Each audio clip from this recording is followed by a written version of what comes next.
Ladies and gentlemen, Default Alec here, and today we're taking a look at Meeple Station. This is the game that came out of early access way too soon.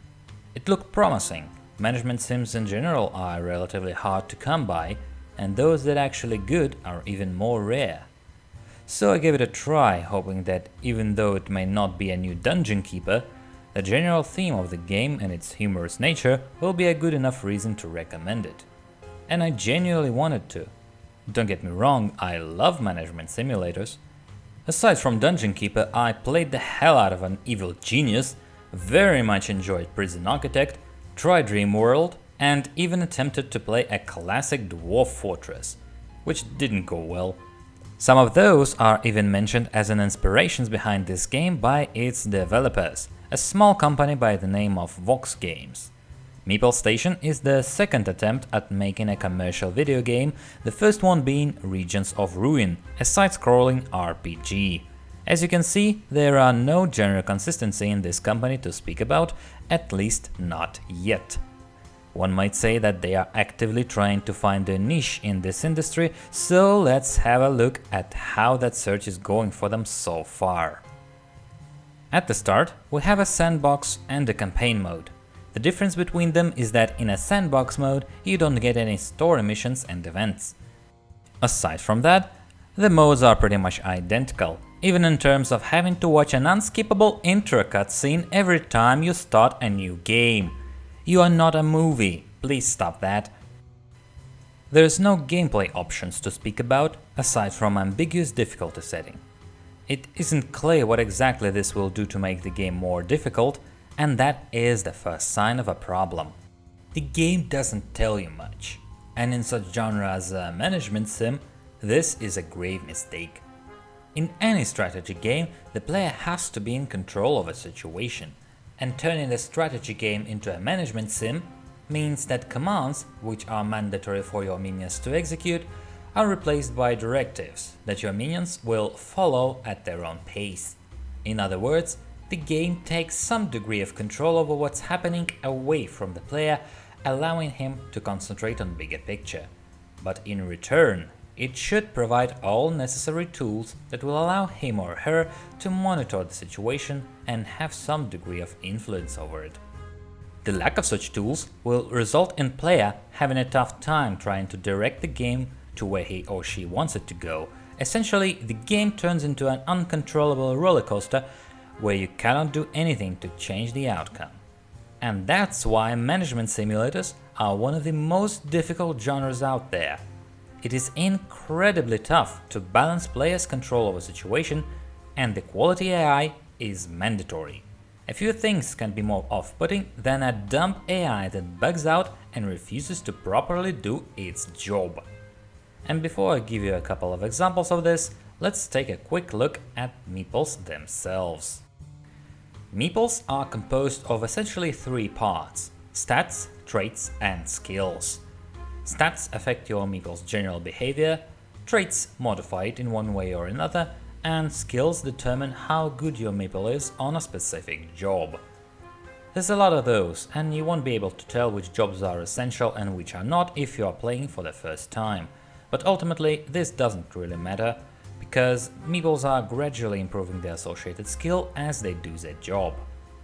Each skill is related to a single stat. Higher stat means that meeple will be leveling up related skills faster.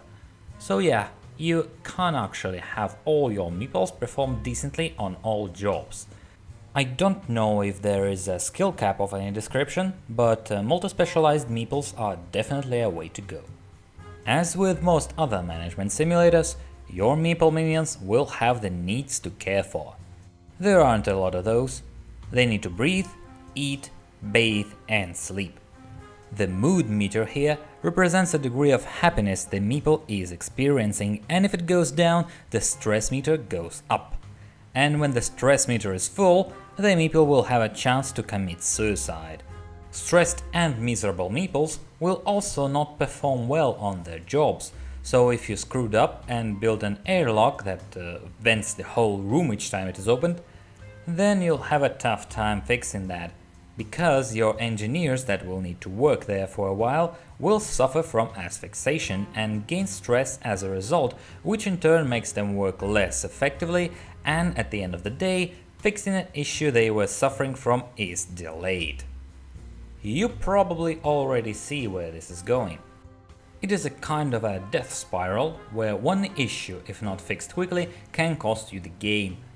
The famous losing is fun motto. When you lose in some spectacular way, like accidentally digging out an ancient demon, it is indeed fun. How you lose in Meeple Station?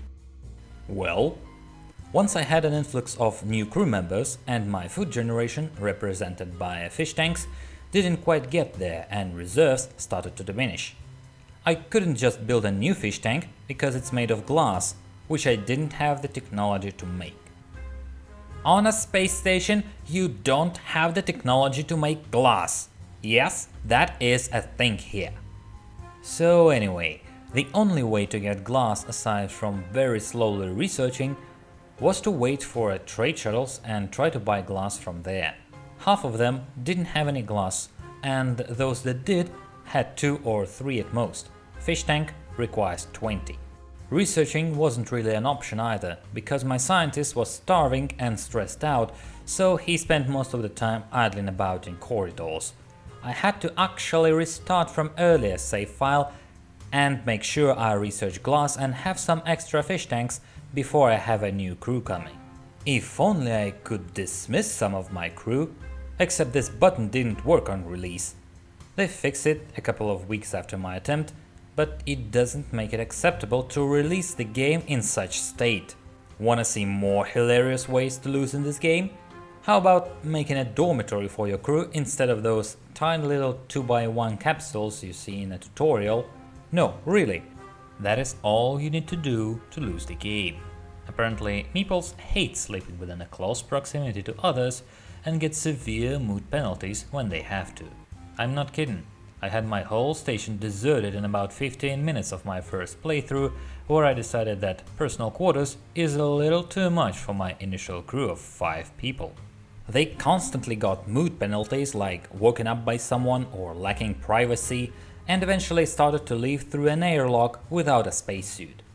If I assign each meeple a tiny private quarter instead, they will be fine. The food, on the other hand, doesn't matter at all. You don't really need a kitchen, cause meeples are fine with eating raw fish. Better meals will give a boost to the mood of a meeple, but it isn't really necessary if you assign meeple a personal quarters. I have actually made an attempt to create a fine meal. You'll need an extra ingredient to do that, vegetables which are grown in hydroponics by this guy. But when I set up the production of vegetables, my crew started eating them instead of cooked meals for some reason. I didn't even had the opportunity to start cooking them, and that is another example of how little you control in this game. Speaking of control, sometimes you can't directly order meeples to do something like board a spaceship, and most of the time it doesn't happen the way you want to. As you can see, I just ordered this guy to enter a scout ship, and here he is carrying my order out. As you would expect, everything's fine for now. Here's the docking clamp. Anytime now. Nope! Sorry, gotta have a snack. Doesn't matter that his hunger meter weren't even half empty.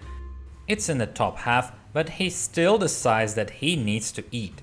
Perhaps because the needs in this game diminish so rapidly, it even puts the Sims to shame. These guys often can't build more than 2 squares of a station hull without taking a break for something. It makes station expansion a very lengthy and boring process. Alright, what else is in this game aside from meeples? Well, there's a station.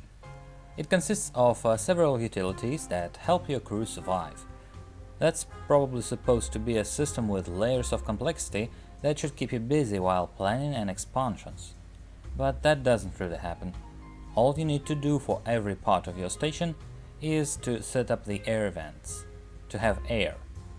All other communications are needed only for some specific objects which you don't have a lot of. There's no energy management like maintaining separate power lines, you just accumulate and distribute it like every other resource. All you really need to do is to have an energy generation object and an accumulator. That's it. You may forget about electricity generation for a long time. The other utility resources are about the same. All you need is 1 or 2 specific objects for each resource and you're good to go. And if you'll notice that you're running low on something, just put up an extra one. It's very simple, and I feel like it could have been more. A huge missed opportunity in my book.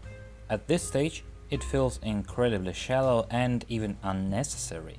I would really like to see more ways of generating and managing resources so I could do some cool and clever setups. But for now, the only challenge here is to notice a shortage before it ruins your station. Speaking of which, did you notice by now where are you supposed to monitor your levels of utility resources? It's right there. Just a white text. And it shows only a momentary distribution. So one time it says -41, other time +63. I can't tell if I'm gonna have a shortage of something unless I stare at this thing for about a minute. Look, even in build menu, you don't get any specifications on how much electricity this solar panel produces or how much time it takes for this ice processor to smelt a single cube of ice. How exactly am I supposed to know how much of those I'm gonna need? And again, the game does not tell you anything. That makes station expansion even more dangerous, because if I accidentally overextend myself and build a little too much of, say, water-consuming structures, I may not notice that in time, and suddenly I may run out of water, which would mean that a lot of important facilities will cease to function. Fish tanks, bathrooms, life support. It can easily kill a whole station quicker than a pirate bombing run. And as an icing on the cake, if you would dare to remove any object, your Meeple engineers will happily remove all utility lines that were under it. Note that when this kitchen was removed, all those bathrooms lost the water supply.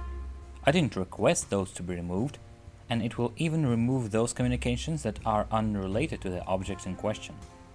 So you better not place anything on your communication lines. It looks like a layer of complexity, but it really isn't, because, well, the game doesn't explain it to you. I've already mentioned trading. Occasionally you get a trading vessel coming, and sometimes they bring in a new meeple. At some point in my game though, they stopped doing that, and I'm not sure why. Probably it's related to the station rating, but I cannot be sure. That's the other thing the game doesn't tell you. Quite a lot of them already. Trading is the only way to obtain credits, and the only way to spend them I know of is to buy stuff you can't produce on station. Like wood, for example. This is a really high-tier, luxurious material in space. That's actually a nice touch. Gives you a glimpse of what this game could have been without all those problems I've mentioned. And we're not finished with those yet. Your station may be occasionally raided by pirates. There's really nothing to see there. Some ship arrives, docks to your station, and pours out a couple of armed pirates. And your guards just shoot them to death, and that's it.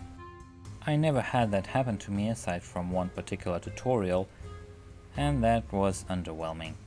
The offensive operations are even less interesting. They exist in form of post-action reports, kinda like in mobile games. That's what you get when you really want some feature in your game, but can't come up with a proper way to tie it into a main mechanic. By the way, the story is also communicated via text boxes. There is literally no worse way to tell a story in a video game. Some games manage that, but their narrative is closely tied with the gameplay. I'm looking at Sunless Sea or Papers, Please here. But in this case, no. It interrupts gameplay, and this is not how you do that. Further into the game, you'll start to notice even more problems that will surely put you off. For example, here I have an ice asteroid and a silicon asteroid. Ice is necessary for my station's survival, and silicon is required to make some expensive materials which can be used for station expansion or sold to traders. I have to mine ice pretty much constantly, but I need silicon too. And I don't have the tools to set up any kind of preferences that will allow meeples to decide for themselves which asteroid they need to mine right now. I have to manually monitor my levels of ice, and when it runs low, I need to manually cancel mining orders from all asteroids and specifically designate ice for mining. Otherwise, I can't be sure that my meeples will somehow decide to mine what I need them to mine. At this point, it killed all my enthusiasm about this game. It doesn't even have a mode where everything is free. You have to install a third-party mod for it. Come on, that's just lazy. So, with all that said, is it worth spending your money on? The answer is no, unless you are desperate for such genre and theme. The only real saving grace for this game while it remains in such state is that it doesn't really have much competition. And of course, the support of modding. Indeed, with mods you may have a decent experience with this game, but severe lack of tools that I've talked about earlier will eventually outweigh any benefits it might offer. I constantly found myself in a position when I wanted to do something, but the game couldn't provide me with any instruments to achieve it whatsoever. Can you sort a list of your meeples by job so you can have an idea of how much engineers you have? No. Can you set up a daily working schedule? No. Can you specialize each meeple to fill a specific role in his daily job, such as having 2 refiners, one specialized in working with smelters and other with refineries? Absolutely not. It's either that developers ran out of budget or didn't really knew what makes such games interesting. It is the feeling of a giant sandbox where you can have many approaches to a single objective, where you can do things your way, build something magnificent, automate every process to such a degree that you can sit back with a nice big cup of coffee and watch how this grand design of yours working out. And that is only one way to play these.